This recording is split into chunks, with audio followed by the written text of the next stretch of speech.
Olá, bom dia.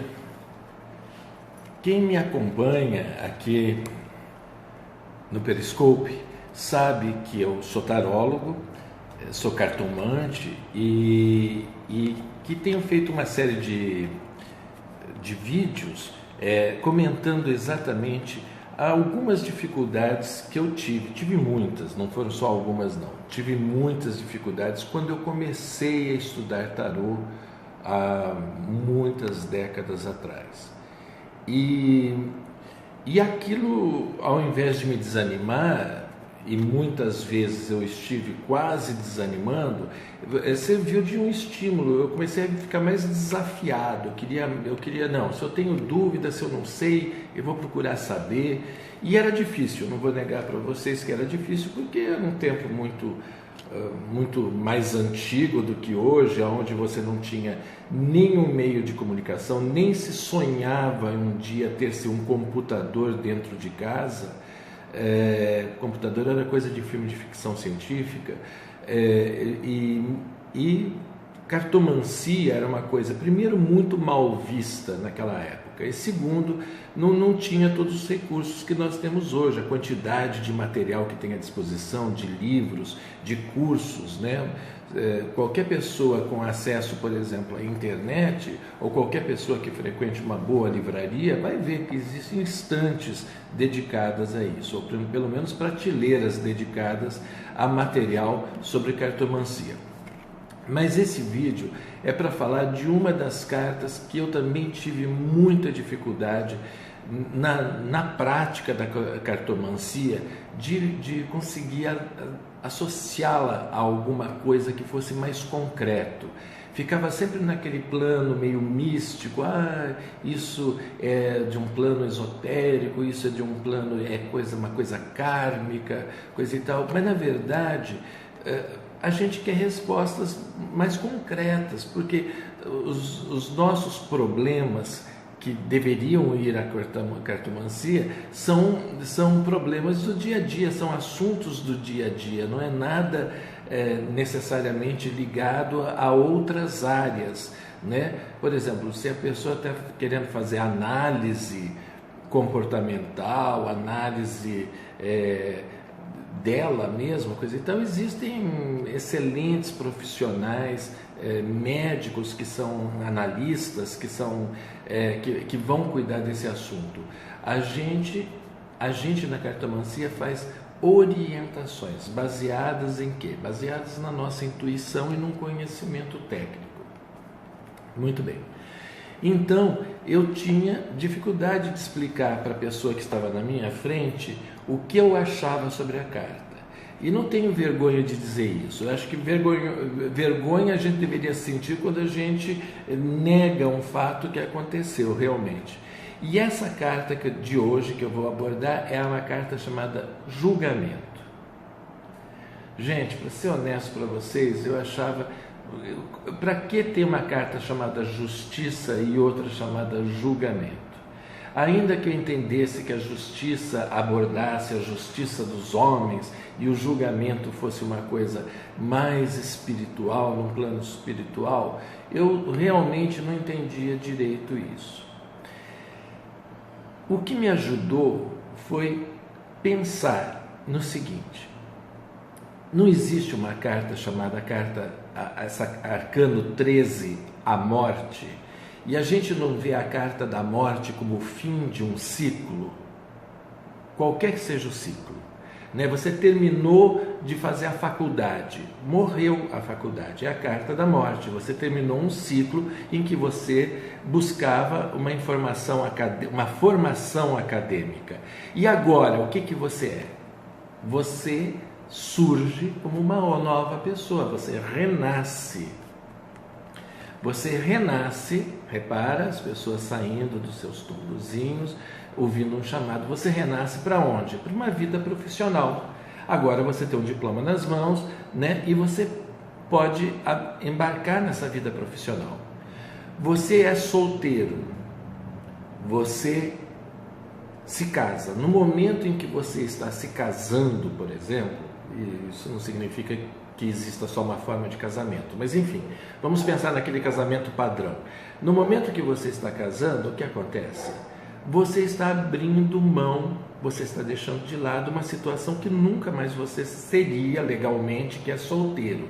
Você será daqui para frente casado, divorciado ou viúvo, né? Mas solteiro, no sentido legal, a gente não volta a ser. Então, você está matando a solteirice e renascendo para um novo chamado, uma nova vida. A vida de casado é diferente da vida de solteiro. Não adianta, é diferente em diversos aspectos.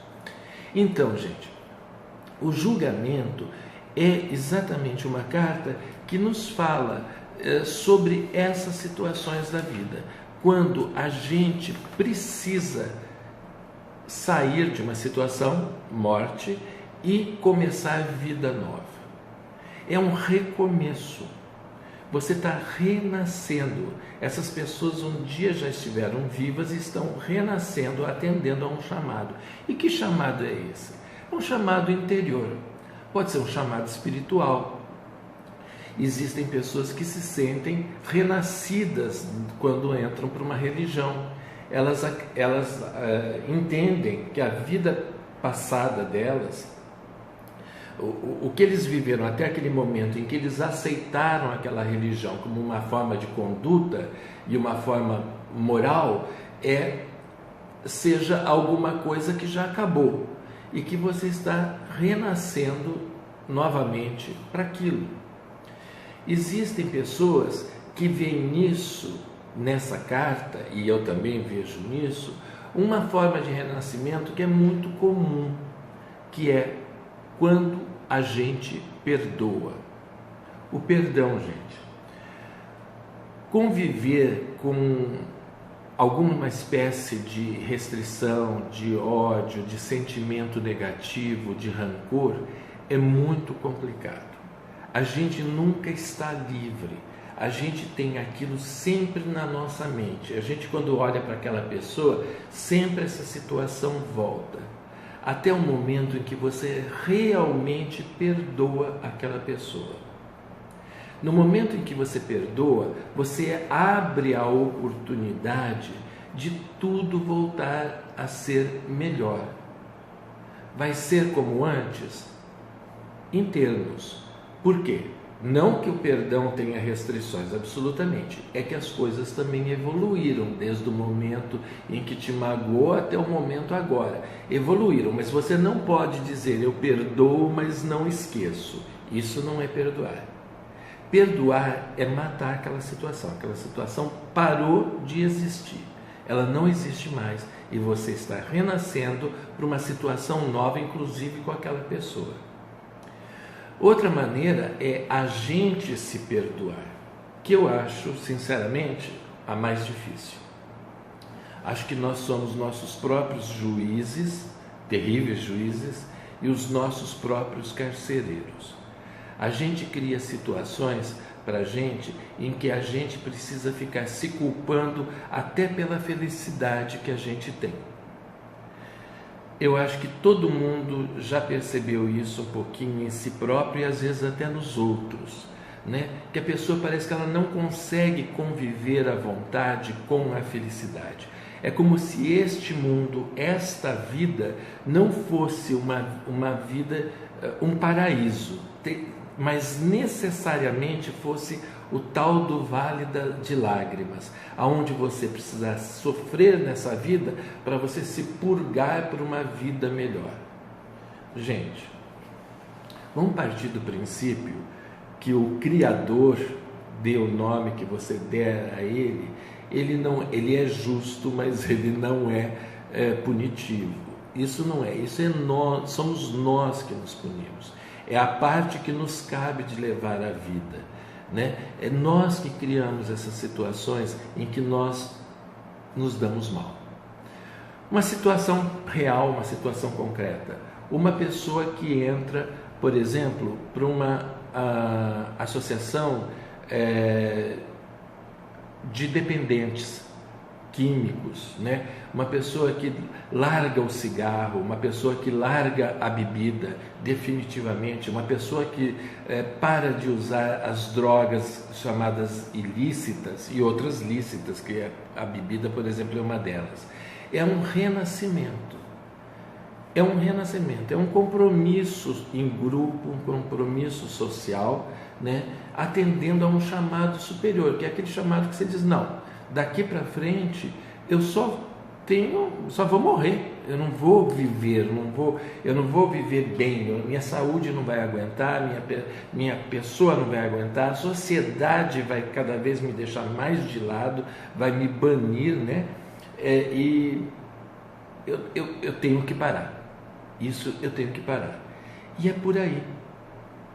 Então, essa carta é uma carta que se aplica demais às coisas do nosso dia a dia, né? As decisões que nós tomamos. Um julgamento é uma decisão que a gente toma.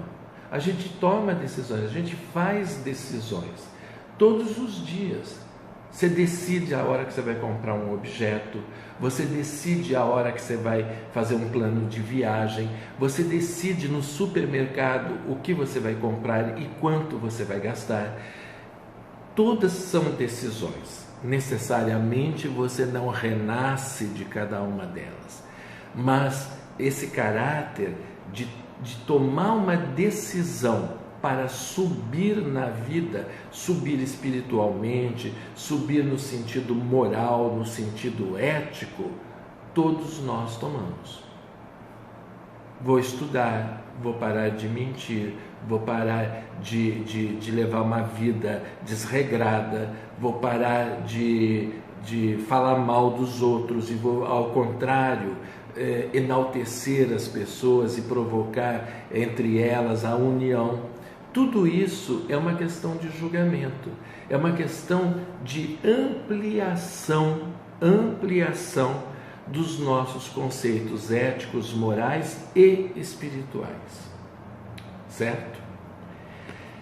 Então, compartilhei com vocês uma carta que no início dos meus estudos, lá atrás, me deu muito trabalho para entendê-la, diferentemente da justiça, que é um julgamento feito dentro de um código de leis, de um código social pré-estabelecido.